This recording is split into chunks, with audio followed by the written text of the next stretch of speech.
Le département de la Charente possède environ 5700 km de réseau hydrographique répartis dans 3 grands bassins versants: la Vienne, la Dronne, affluent de la Dordogne, et la Charente.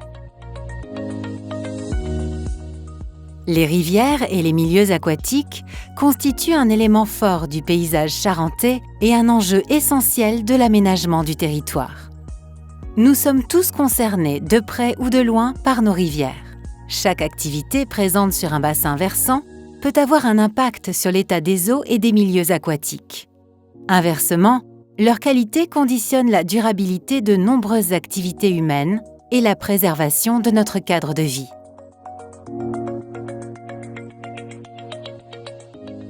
La prise en compte des milieux aquatiques et des risques liés aux inondations a été retranscrite dans une nouvelle loi en créant une compétence à destination des établissements publics de coopération intercommunale au 1er janvier 2018, la compétence GEMAPI.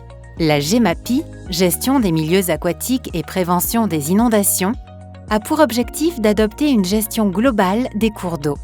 Elle permet de préserver les milieux, la qualité et la quantité de la ressource en eau, mais également de protéger les populations des inondations.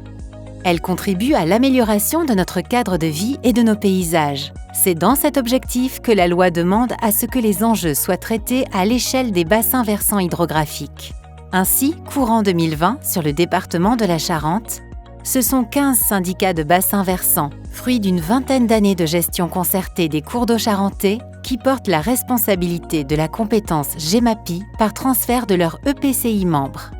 La GEMAPI constitue ainsi une compétence d'aménagement du territoire, organisée à l'échelle des bassins versants pour une gestion cohérente des cours d'eau.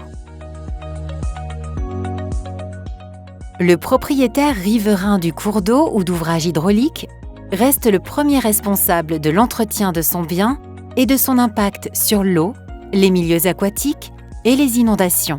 Cette obligation des propriétaires riverains n'est en rien modifiée par la GEMAPI.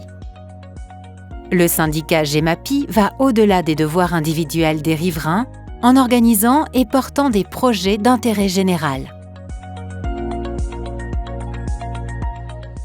La GEMAPI répond aussi à des enjeux environnementaux nationaux et européens. En travaillant avec les services de l'État qui exercent leur pouvoir régalien, les élus des syndicats GEMAPI contribuent à atteindre les objectifs de bon état des masses d'eau. La GEMAPI ne crée pas de droit, mais clarifie les responsabilités entre les acteurs du territoire impliqués dans la gestion des cours d'eau. Cette nouvelle compétence implique une responsabilité juridique pour le syndicat GEMAPI qui doit engager les moyens nécessaires au regard des risques identifiés. Pour y répondre, les syndicats font appel à des contributions financières de leurs EPCI membres qui peuvent instaurer une taxe GEMAPI pour alimenter ces contributions et à des subventions des agences de l'eau, de la région, des départements ou de fonds européens. Ces opérations doivent être planifiées sur plusieurs années. Elles sont le fruit d'une bonne connaissance du terrain, d'échanges avec les acteurs locaux de tous horizons et d'analyse des forces et des faiblesses du territoire. Quelle que soit la stratégie adoptée par les élus, l'objectif est clairement d'améliorer l'état des rivières pour tous et pour demain. Les projets entrepris par les syndicats doivent faire l'objet d'une déclaration d'intérêt général ou d'urgence et sont de plusieurs natures. Renaturation des cours d'eau avec ou sans modification du tracé actuel, gestion de la végétation, des embâcles et des espèces végétales envahissantes, travaux de continuité écologique, préservation et restauration des zones humides, prévention du risque inondation.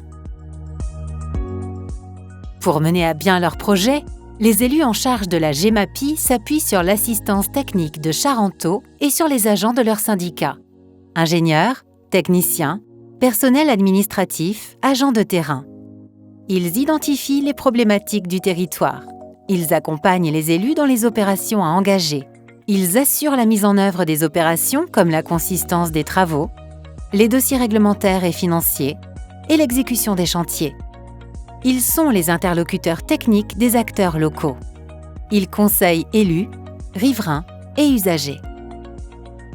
Du côté des élus, le pilotage de chaque syndicat GEMAPI est assuré par un comité composé d'élus désignés par les EPCI membres. Chaque EPCI désigne ses délégués au sein de son conseil communautaire, mais peut aussi faire appel à d'autres élus municipaux de son territoire pour siéger au sein du syndicat. Qu'il soit conseiller communautaire ou élu municipal, le délégué GEMAPI doit porter la voix de l'EPCI auprès du syndicat. À l'inverse, il constitue le dépositaire des enjeux du syndicat à compétence GEMAPI dans la définition des politiques portées par l'EPCI, qui doit savoir adapter l'aménagement de son territoire aux risques encourus par les populations, les biens et les usages notamment vis-à-vis des inondations, des sécheresses et de la perte de la biodiversité. En résumé, l'élu en charge de la GEMAPI assure un dialogue entre son syndicat et son EPCI, définit les actions du syndicat en intégrant les enjeux de son territoire, porte les décisions d'action du syndicat et valorise ses actions, contribue à mettre en cohérence les moyens financiers alloués par l'EPCI au regard des besoins du syndicat, organise une gouvernance adaptée et constitue un relais local auprès des riverains, des usagers, des propriétaires, des communes, etc.